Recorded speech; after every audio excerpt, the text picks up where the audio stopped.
जय हिंद दोस्तों। आज इस ऑडियो आर्टिकल में हम रिकॉर्ड करने वाले हैं एससीओ के बारे में, ठीक है ना, संघाई कोऑपरेटिव कॉरपोरेशन के बारे में। तो देखते हैं क्या क्या है इसमें। तो इसमें सबसे पहले हम क्या देखेंगे, एससीओ का परिचय देखेंगे, ठीक है ना, कैसे इसके एससीओ का परिचय समझेंगे क्या है, और फिर एससीओ का इतिहास क्या रहा है वो देखेंगे, एससीओ में कितने सदस्य हैं वो देखेंगे, एससीओ का उद्देश्य क्या रहा है उसको समझेंगे, चर्चा अभी हाल फिलहाल में चर्चा में क्यों है इसको भी देखा जाएगा, और फिर एससीओ का भारत के लिए क्या महत्व है, ठीक है ना, भारत के लिए एससीओ क्या क्या महत्व है उसको समझेंगे, और फिर क्या है भारत के लिए क्या चुनौतियां हैं उसको देखेंगे।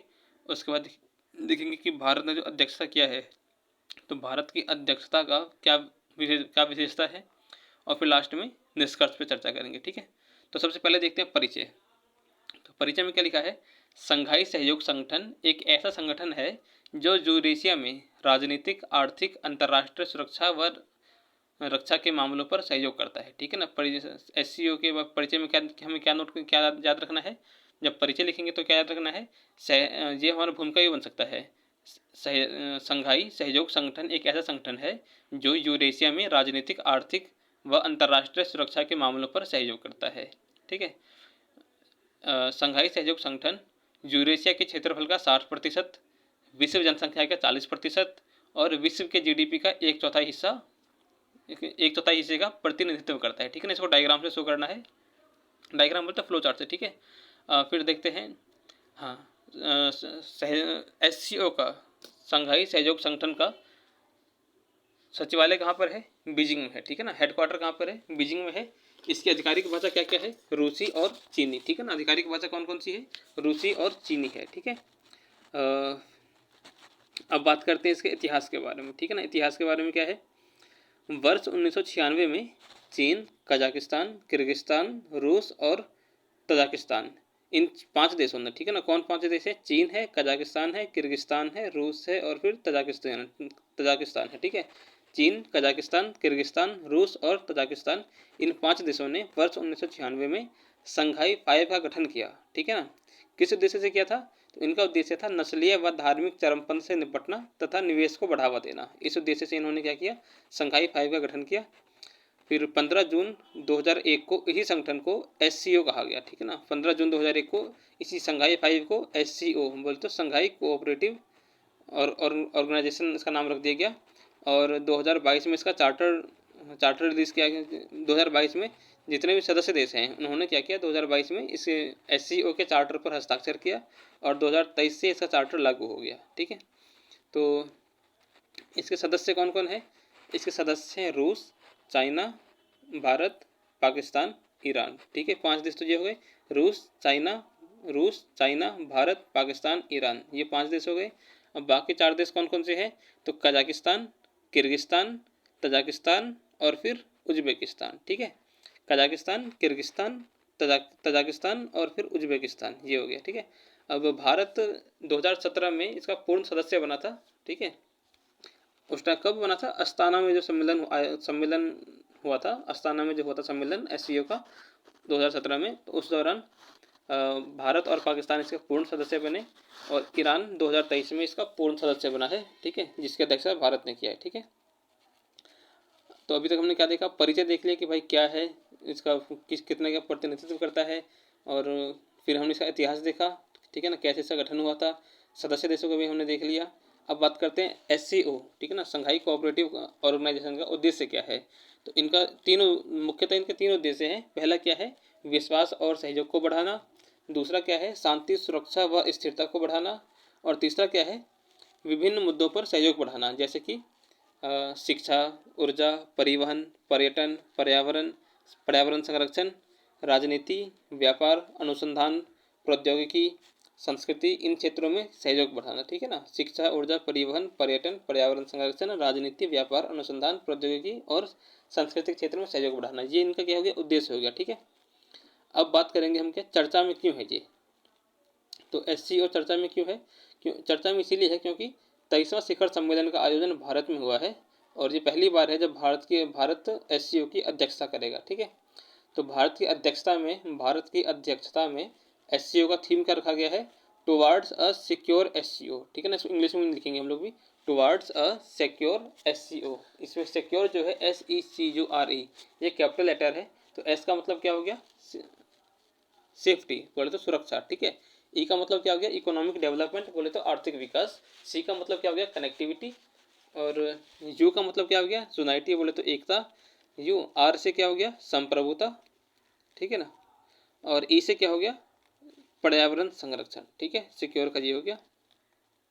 अब भारत के लिए SCO का महत्व क्या है, ठीक है ना। भारत के लिए SCO का जो महत्व है, इसको हम क्या करेंगे, 4 पॉइंट से दर्शाएंगे। भारत के लिए SCO का जो महत्व है, इसको 4 पॉइंट से दर्शाएंगे। पहला क्या हो गया, आर्थिक सहयोग।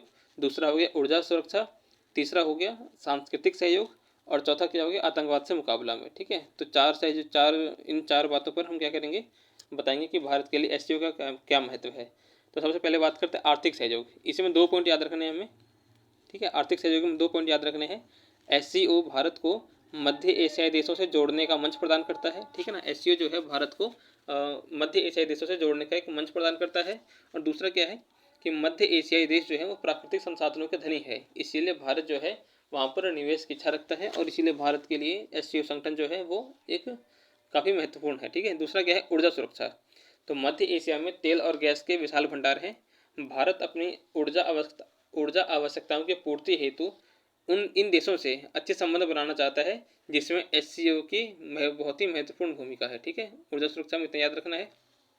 2 बातें वही कि भाई पश्चिमी एशिया में क्या है, सॉरी मध्य एशिया में तेल और गैस के विशाल भंडार हैं, तो भारत वहाँ से अपनी ऊर्जा आवश्यकता की पूर्ति कर सकता है, ठीक है।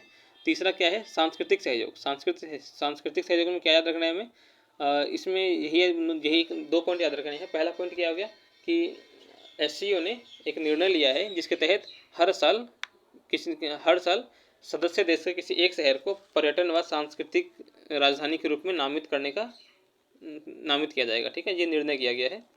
तो इसी के तहत काशी को SCO की प्रथम सांस्कृतिक राजधानी के रूप में नामित किया गया है, ठीक है ना। प्रधानमंत्री नरेंद्र मोदी के द्वारा काशी को SCO की प्रथम सांस्कृतिक राजधानी के रूप में नामित किया गया है, ठीक है।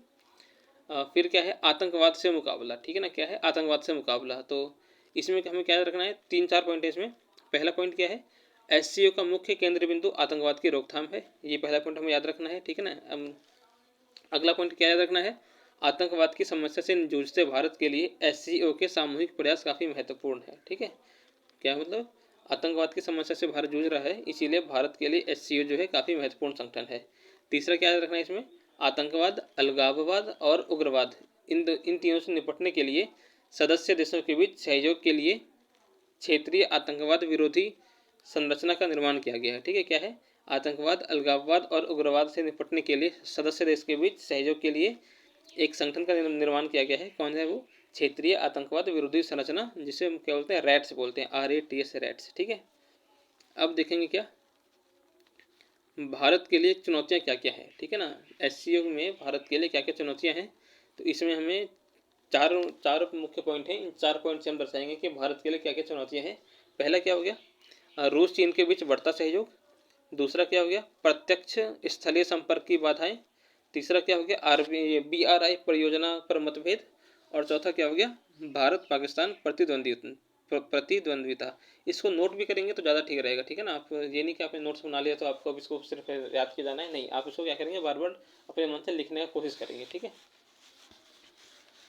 तो चुनौतियों में क्या लिखना है, सबसे पहला क्या है, रूस और चीन के बीच बढ़ता सहयोग। पॉइंट इसमें सिर्फ 2 ही हैं। पहला क्या है, 2023 में रूस और चीन के बीच $111 बिलियन का व्यापार हुआ है, जबकि भारत और रूस के बीच केवल $50 बिलियन का व्यापार हुआ है। दूसरा क्या है कि रूस यूक्रेन संघर्ष के दौरान चीन और रूस एक दूसरे के काफ़ी पास आ गए हैं, ठीक है। ये भी दूसरा पॉइंट है, ये सिर्फ पॉइंट है। जब हम आंसर राइटिंग करेंगे तो उसमें और भी बढ़ा चढ़ा कर लिखेंगे कि भाई कैसे चाइना ने अंतर्राष्ट्रीय मंच पर रशिया का सहयोग किया है, ठीक है ना। फिर दूसरा क्या है, प्रत्यक्ष स्थलीय संपर्क की बाधाएं, ठीक है। इसमें क्या हमें याद रखना है, ये भारत के लिए चुनौती है, ठीक है। क्योंकि पाकिस्तान जो है भारत को अफगानिस्तान से संपर्क करने के लिए अपना कोई सा भी जगह देने के लिए अपने से होकर गुजरने से मना करता है, ठीक है। क्योंकि दोनों एक ही संगठन में है, फिर भी क्या है, दोनों के बीच सहयोग नहीं है, ये भारत के लिए क्या है, चुनौती है। तीसरा क्या है, BRI परियोजना पर मतभेद। इसमें हमें क्या याद रखना है कि चीन का जो BRI परियोजना है वो POK से होकर जाता है, ठीक है ना, जिसका भारत विरोध करता है, लेकिन अन्य देश क्या करते हैं, वो चीन के समर्थन में है। तो ये भी भारत के लिए बहुत बड़ी चुनौती है कि कैसे वो उन देशों को अपने पक्ष में लेकर आएगा। और चौथा पॉइंट कि इसमें क्या याद रखना है, भारत पाकिस्तान प्रतिद्वंद्विता। इसमें हमें देखिए एक बात याद रखना है कि एक ही संगठन में होने के बावजूद पाकिस्तान से सहयोगात्मक संबंध नहीं है, जो कि भारत के लिए क्या है, चुनौती है। अब क्या देखेंगे, भारत की अध्यक्षता जो हुई है, भारत ने जो अध्यक्षता किया है उसकी विशेषता क्या है। तो इसमें भी हम क्या करेंगे, 4 पॉइंट इसमें भी याद रखेंगे, 3-4 पॉइंट याद रखने हैं, ठीक है ना। UPSC के पेपर में भी 3-4 पॉइंट याद रखे जाते हैं, तो हम लोग भी क्या करेंगे, ज़्यादा नहीं 3-4 पॉइंट याद रखेंगे, 4 से 5 पॉइंट याद रखेंगे बस। तो नई दिल्ली घोषणा, पहला पॉइंट ये है हमारा विशेषता। दूसरा क्या है, संयुक्त वक्तव्य वाला घोषणा, संयुक्त वक्तव्य भी भारत की अध्यक्षता की विशेषता है। और तीसरा क्या है, BRI पर आपत्ति, ये भी भारत की विशेषता है। और चौथा क्या है, भारत ने सहयोग के 5 नए स्तंभ दिए हैं, उसके बारे में भी समझेंगे। तो सबसे पहला क्या है, नई दिल्ली घोषणा। इसमें हमें क्या याद रखना है, एक ही पॉइंट इसमें, आतंकवादी, अलगाववादी, धार्मिक कट्टरपंथ व नस्लीय भेदभाव के विचार के प्रसार को रोकने हेतु सदस्य देशों ने नई दिल्ली घोषणा पर हस्ताक्षर किया। नई दिल्ली घोषणा पर क्या किया, सभी देशों ने हस्ताक्षर किया। किस मुद्दे पर हस्ताक्षर किया कि आतंकवादी, अलगाववादी, धार्मिक कट्टरपंथ और नस्लीय भेदभाव जैसे जो विचार हैं, इनके प्रसार को हम क्या करेंगे, रोकेंगे। इस बात पर सबने हस्ताक्षर कर दिया। दूसरा क्या है, सभी देशों ने सदस्य, माफ कीजिएगा, दूसरा पॉइंट है संयुक्त वक्तव्य। इसमें हमें क्या याद रखना है, सदस्य देशों ने 2 संयुक्त वक्तव्यों को अपनाया है, ठीक है ना। जो सदस्य देश थे इन्होंने 2 संयुक्त वक्तव्यों को अपनाया है। पहला क्या है, आतंकवाद और अलगाववाद का मुकाबला करने हेतु सहयोग करेंगे। और दूसरा क्या है, डिजिटल परिवर्तन के क्षेत्र में सहयोग करेंगे, ठीक है ना। डिजिटल परिवर्तन के क्षेत्र में क्या करेंगे, सहयोग करेंगे। और अलगाववाद, आतंकवाद का मुकाबला करने के लिए भी एक दूसरे का सहयोग करेंगे। ये हो गया संयुक्त वक्तव्य वाला पॉइंट, ठीक है। फिर देखेंगे BRI पर आपत्ति। भारत, चूंकि भारत अध्यक्ष है, तो इसलिए भारत ने क्या किया है, POK को BRI में शामिल किए जाने का विरोध करते हुए भारत ने अपने आप को BRI परियोजना का भाग बनने से मना कर दिया। ये भारत की क्या है, विशेषता है, भारत की अध्यक्षता की ये विशेषता है, ठीक है। फिर चौथा क्या है, भारत ने सहयोग के 5 नए स्तंभ दिए हैं। कौन कौन से हैं 5 नए स्तंभ, डिजिटल समावेशन, युवा अधिकारिता, साझा बौद्ध विरासत, चौथा क्या हो गया, पारंपरिक औषधि, और पांचवा क्या है, स्टार्टअप तथा नवाचार, ठीक है। सहयोग के 5 नए स्तंभ कौन कौन से हैं, स्टार्टअप और नवाचार, दूसरा क्या है, पारंपरिक औषधि, तीसरा क्या है, साझा बौद्ध विरासत, और फिर पांचवा क्या है, युवा अधिकारिता, चौथा युवा अधिकारिता, और पांचवा क्या है, डिजिटल समावेशन, ठीक है। ये क्या हो गया, इसके नए सहयोग के 5 नए स्तंभ हो गए। तो अब क्या देखेंगे हम, निष्कर्ष, ठीक है।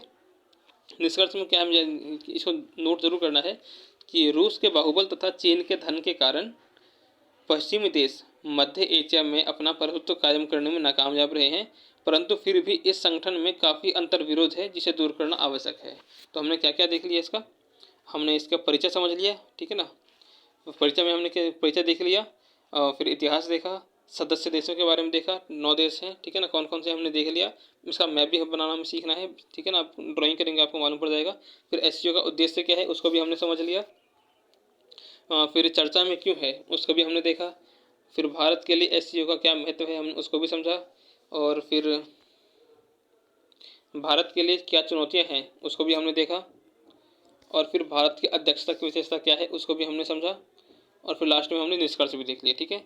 तो इसको करते हैं बंद। जय हिंद, जय भारत।